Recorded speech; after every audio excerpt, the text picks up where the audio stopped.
नमस्कार। प्रभात साक्षी news network के खास कार्यक्रम विश्व खबरों में आप सभी का स्वागत है। इटली ने चीनी राष्ट्रपति शी जिनपिंग के महत्वाकांक्षी project belt and road initiative यानी बीआरआई से बाहर निकलने का ऐलान किया तो सोशल मीडिया पर एक बार फिर ट्रेंड हुआ कि मोदी है तो मुमकिन है। हम आपको याद दिला दें कि इस साल सितंबर महीने में जब G20 शिखर सम्मेलन में भाग लेने के लिए इटली की प्रधानमंत्री जियोर्जिया मेलोनी भारत आई थीं, तो उन्होंने प्रधानमंत्री नरेंद्र मोदी के साथ द्विपक्षीय मुलाकात से ठीक पहले चीन के प्रधानमंत्री ली क्विंग से मुलाकात की थी और इस मुलाकात के दौरान उन्हें यह संकेत देकर बड़ा झटका दे दिया था कि इटली चीन के बीआरआई प्रोजेक्ट से बाहर निकलना चाहता है। इसके 2 दिन बाद इटली ने चीन को एक और बड़ा झटका देते हुए ऐलान किया कि वह भारत, मध्य पूर्व और यूरोप की आर्थिक कॉरिडोर परियोजना में शामिल होगा। इसके बाद अब दुबई में हाल में संपन्न COP28 बैठक में प्रधानमंत्री नरेंद्र मोदी की मेलोनी के साथ अलग से बैठक और दोनों नेताओं की सेल्फी वायरल होने के बाद इटली ने इस बात का औपचारिक ऐलान कर दिया कि वह बीआरआई प्रोजेक्ट से बाहर हो रहा है। इटली क्यों चीन का साथ छोड़ रहा है और क्यों भारत के करीब आना चाह रहा है, इसको लेकर सोशल मीडिया पर तमाम तरह की बातें कही जा रही हैं। लेकिन आइए जरा दोनों देशों के संबंधों के प्राचीन और हालिया इतिहास पर एक निगाह डालते हैं ताकि यह स्पष्ट हो सके कि दोनों देश क्यों दूर हुए थे और क्यों करीब आ रहे हैं। जहां तक भारत और इटली के प्राचीन संबंधों की बात है तो आपको बता दें कि दोनों देश विश्व की प्राचीन सभ्यताएं हैं और इनका संबंध 2000 वर्ष पुराना है। भारत की आजादी से पहले भारत इटली संबंधों के महत्वपूर्ण पड़ावों की बात करें तो इतिहास में उल्लेख मिलता है कि इतालवी बंदरगाह शहर महत्वपूर्ण व्यापारिक केंद्र थे। वेनिस के व्यापारिक मार्को पोलो ने 13वीं शताब्दी में भारत की यात्रा के बाद अपने अनुभवों के बारे में लिखा था। इसके अलावा पिछली सदी में नोबेल पुरस्कार विजेता रविंद्रनाथ टैगोर ने मई-जून 1926 में इटली का दौरा किया था। इस यात्रा की व्यवस्था रोम विश्वविद्यालय में संस्कृत के प्रोफेसर कार्लो फॉर्मिची ने की थी। यही नहीं, दिसंबर 1931 में लंदन में गोलमेज सम्मेलन से लौटते समय महात्मा गांधी ने भी रोम का दौरा किया था। इतिहास की पुस्तकों में यह भी उल्लेख मिलता है कि भारतीय स्वतंत्रता संग्राम के दौरान नेताओं ने इतालवी क्रांतिकारी माजिनी को भी खूब पढ़ा था। इसके अलावा ब्रिटिश भारतीय सेना में कार्यरत भारतीय सैनिक द्वितीय विश्व युद्ध के दौरान जर्मनी और मुसोलिनी की सेना के खिलाफ लड़ते हुए इटली में तैनात थे। 1947 में स्वतंत्रता के बाद भारत और इटली के बीच राजनयिक संबंध स्थापित हुए और तब से दोनों देशों के बीच राजनीतिक और आधिकारिक स्तर पर यात्राओं का नियमित आदान प्रदान होता रहा है, जिसमें राष्ट्राध्यक्षों की कई यात्राएं भी शामिल हैं। भारत और इटली के संबंधों में खराब दौर की बात करें तो आपको बता दें कि दोनों देशों के द्विपक्षीय संबंधों को 2012 में तगड़ा झटका लगा था, जब 2 इतालवी नौसैनिकों पर उस वर्ष फरवरी में 2 भारतीय मछुआरों की हत्या का आरोप लगाया गया। उस समय नौसैनिक सल्वाटोर गिरोने और मासिमिलियानो लातोरे केरल के तट पर एक इतालवी तेल टैंकर की सुरक्षा कर रहे थे जब उन्होंने मछुआरों को ले जा रही नाव पर गोलीबारी की। नौसैनिकों ने कहा कि उन्होंने मछुआरों को समुद्री डाकू समझ लिया था। इटली ने तर्क दिया था कि मछुआरे एमवी एनरिका लेक्सी टैंकर से दूर रहने की चेतावनी पर ध्यान देने में विफल रहे थे।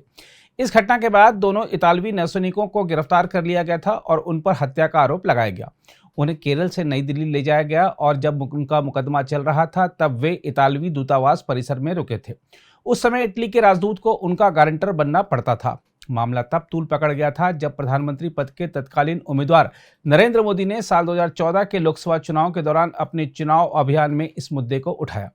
बाद में मुकदमा लंबित होने के कारण दोनों इतालवी नौसैनिकों को इटली लौटने की अनुमति दी गई। 2015 में दोनों देश इस मामले को हेग में स्थायी मध्यस्थता न्यायालय यानी पीसीए में ले गए। पीसीए ने इटली को जीवन के नुकसान के लिए भारत को मुआवजा देने का आदेश दिया और इटली द्वारा 100 मिलियन रुपीस की राशि का भुगतान करने के बाद आखिरकार मामला 2021 में बंद कर दिया गया। इसके अलावा साल 2011-12 में दोनों देशों के संबंध तब तनावपूर्ण हो गए थे जब इटली सरकार समर्थित रक्षा कंपनी फिनमेकेनिका द्वारा कथित अनैतिक लेनदेन की इतालवी अटॉर्नी जनरल के कार्यालय ने जांच की। जांच के दौरान इस समूह की सहायक कंपनी अगस्ता वेस्टलैंड द्वारा भारत के साथ हस्ताक्षरित 3500 करोड़ रुपए से अधिक के सौदे में भ्रष्टाचार पाया गया। हम आपको बता दें कि 2010 में हुआ यह सौदा भारतीय वायुसेना को 12 AW101 हेलीकॉप्टरों की आपूर्ति का अनुबंध था। भ्रष्टाचार के आरोप सामने आने के बाद यह मुद्दा तेजी से भारत में राजनीतिक रूप से तूल पकड़ गया। सोनिया गांधी के इतालवी मूल ने बीजेपी को कांग्रेस पर हमला करने के लिए और अधिक हथियार दे दिए, जो उस समय पहले से ही भ्रष्टाचार के घोटालों से जूझ रही थी। उसके बाद अनुबंध रद्द होने और जून 2014 में इटली में कानूनी मामला जीतने के बाद भारत सरकार ने 2000 करोड़ रुपए की गारंटी भुना ली, जिससे दोनों देशों के बीच तनाव और बढ़ गया। हालांकि इतालवी अदालतों ने 2018 में अपर्याप्त सबूतों के आधार पर सभी आरोपों को खारिज कर दिया। साथ ही इतालवी अदालतों के फैसले को 2019 में इटली के सुप्रीम कोर्ट ने बरकरार रखा था। भारत और इटली के संबंधों में सुधार लाने का काम 2018 से शुरू हुआ, जब तत्कालीन विदेश मंत्री सुषमा स्वराज ने 2 से 5 सितंबर 2016 को वेटिकन में मदर टेरेसा को संत घोषित करने संबंधी समारोह के लिए एक आधिकारिक प्रतिनिधिमंडल का नेतृत्व किया। उस दौरान उन्होंने अपने इतालवी समकक्ष पाओलो जेंटिलोनी से मुलाकात की और दोनों पक्षों ने राजनयिक संबंधों के 70वें वर्ष का जश्न मनाने का फैसला किया। 2018 में यह उत्सव सांस्कृतिक कार्यक्रमों की एक श्रृंखला के माध्यम से मनाया गया। इसके बाद विदेश मंत्री एस जयशंकर ने दिसंबर 2019 में रोम का दौरा किया और तत्कालीन प्रधानमंत्री यूसेप कोंटे से मुलाकात की। इसके बाद प्रधानमंत्री नरेंद्र मोदी और इटली के पीएम कोंटे ने 6 नवंबर 2020 को भारत और इटली के बीच एक वर्चुअल शिखर सम्मेलन की सह अध्यक्षता की। इसमें 2020 से 2025 कार्य योजना को अपनाया गया। इस दौरान दोनों देशों के बीच बढ़ी हुई साझेदारी के लिए महत्वाकांक्षी एजेंडा भी तय किया गया। इसके बाद मोदी ने G20 नेताओं के शिखर सम्मेलन में भाग लेने के लिए अक्टूबर 2021 में इटली की अपनी पहली आधिकारिक यात्रा की। शिखर सम्मेलन के मौके पर उन्होंने इटली के तत्कालीन प्रधानमंत्री मारियो ड्रैगी के साथ द्विपक्षीय बैठक की।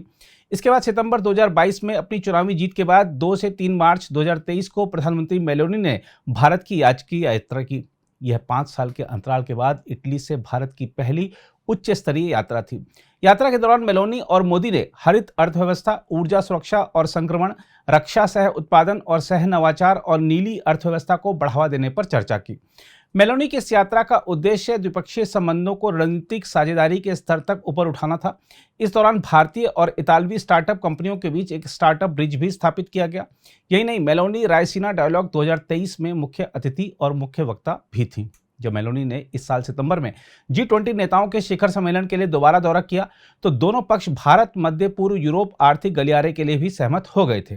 अब चीन के बेल्ट एंड रोड इनिशिएटिव से बाहर निकलने के इटली के कदम ने संबंधों में एक नया रणनीतिक आयाम भी जोड़ा है। आपको यह भी बता दें कि इटली के साथ भारत का 2021-22 में 13.229 बिलियन अमेरिकी डॉलर का द्विपक्षीय व्यापार हुआ, जो पिछले वित्तीय वर्ष की तुलना में 50% से अधिक की वृद्धि है। इस तरह इटली यूरोपीय संघ में भारत का चौथा सबसे बड़ा व्यापारिक भागीदार बन गया है। यही नहीं, भारत में 600 से अधिक बड़ी इतालवी कंपनियां भी सक्रिय हैं। हम आपको यह भी बता दें कि रणनीतिक तौर पर इटली भारत के साथ रक्षा क्षेत्र में साझेदारी करना चाहता है। 2016 में कॉर्पोरेट पुनर्गठन के बाद अगस्ता वेस्टलैंड का हेलीकॉप्टर डिवीजन के रूप में फिन मैकेनिका के नए नाम लियोनार्डो स्पा में विलय हो गया। इसके बाद तत्कालीन थल सेनाध्यक्ष जनरल MM नरवणे ने 7 से 9 जुलाई 2021 तक इटली का दौरा किया था। उनकी यात्रा 14 साल बाद हुई थी और रक्षा सेवा प्रमुख स्तर पर दोनों देशों के बीच बातचीत 1 दशक से अधिक समय के बाद हुई थी। इस दौरान इतालवी रक्षा मंत्री ने भारत के साथ रक्षा संबंधों को फिर से शुरू करने की इच्छा से अवगत कराया था। इटली के रक्षा राज्य मंत्री डॉक्टर माटेओ परेगो डी क्रेमनागो ने फरवरी 2023 में एरो इंडिया शो में इतालवी प्रतिनिधिमंडल का नेतृत्व भी किया था। इसके अलावा इटली ने समुद्री सुरक्षा बढ़ाने और हिंद महासागर क्षेत्र में समुद्री डकैती विरोधी अभियानों का मुकाबला करने के लिए फरवरी 2023 में सूचना संलयन केंद्र हिंद महासागर क्षेत्र के लिए अपने दूतावास से एक अधिकारी को भी तैनात किया है। हम आपको याद दिला दें कि 2019 में चीनी राष्ट्रपति शी जिनपिंग की रोम यात्रा के दौरान इटली BRI में शामिल होने वाला पहला G7 देश बन गया था। इटली को उम्मीद थी कि चीन इतालवी उत्पादों के लिए एक बाजार के रूप में काम करेगा और चीनी निवेश इतालवी बुनियादी ढांचे को बढ़ावा देगा। लेकिन BRI इटली की उम्मीदों पर खरा नहीं उतरा, बल्कि सारा लाभ चीन को हो गया। जब से इटली BRI में शामिल हुआ, चीन को उसका निर्यात 14.5 बिलियन यूरो से बढ़कर 18.5 बिलियन यूरो हो गया, जबकि इटली को चीनी निर्यात कहीं अधिक बढ़ते हुए 33.5 बिलियन यूरो से 50.9 बिलियन यूरो का हो गया। इसी तरह इटली में चीनी FDI भी 2019 में $650 मिलियन से घटकर 2021 में सिर्फ $33 मिलियन रह गया। इन्हीं सब बातों को देखकर पिछले वर्ष ही मेलोनी ने संकेत दिया था कि BRI में शामिल होना एक बड़ी गलती थी, जिसे वह ठीक करना चाहती थी। हालांकि चीन के साथ रणनीतिक संबंधों को बनाए रखने के लिए इटली की विदेश मंत्री एंटोनियो ताजानी ने सितंबर में बीजिंग का दौरा किया था और राष्ट्रपति सर्जियो मैट्रेला अगले साल चीन का दौरा करने वाले हैं। मेलोनी ने भी खुद ही कहा है कि वह बीजिंग जाना चाहती हैं, लेकिन कोई तारीख अभी तय नहीं हुई है। हम आपको बता दें कि मेलोनी एक रूढ़िवादी गठबंधन की प्रमुख हैं और एक प्रतिबद्ध नाटो समर्थक नेता के रूप में अपनी साख चमकाने के लिए उत्सुक हैं। बताया जाता है कि उन्होंने इस साल की शुरुआत में अमेरिकी राष्ट्रपति जो बाइडेन को आश्वासन दिया था कि इटली BRI छोड़ देगा। हम आपको बता दें कि 2019 में इटली ने अमेरिका की तमाम चेतावनियों को नजरअंदाज करते हुए बीआरआई में शामिल होने का निर्णय लिया था, लेकिन अब वह इससे बाहर आ गया है और चीन के बीआरआई प्रोजेक्ट से बाहर निकलने वाला पहला यूरोपीय देश बन गया है। बहरहाल, जहां तक बीआरआई की बात है तो आपको बता दें कि भारत ने शुरुआत से ही चीनी राष्ट्रपति की इस परियोजना का विरोध किया है, क्योंकि इसने पाकिस्तान के कब्जे वाले कश्मीर से होकर भारत की क्षेत्रीय अखंडता का उल्लंघन किया है। भारत का यह भी मानना है कि चीन का यह प्रोजेक्ट दूसरे देशों की संप्रभुता का उल्लंघन करता है। भारत यह भी मानता है कि यह बीआरआई इस परियोजना में शामिल देशों को अनावश्यक रूप से कर्जदार बनाकर उनके संसाधनों पर कब्जा करने की चीनी साजिश है। अगर आप भी लेना चाहते हैं देश दुनिया की तमाम जानकारी तो आज ही सब्सक्राइब करें हमारे चैनल को। साथ ही नीचे दिए बेल आइकन को जरूर दबाएं ताकि हर अपडेट आप तक पहुंच सके।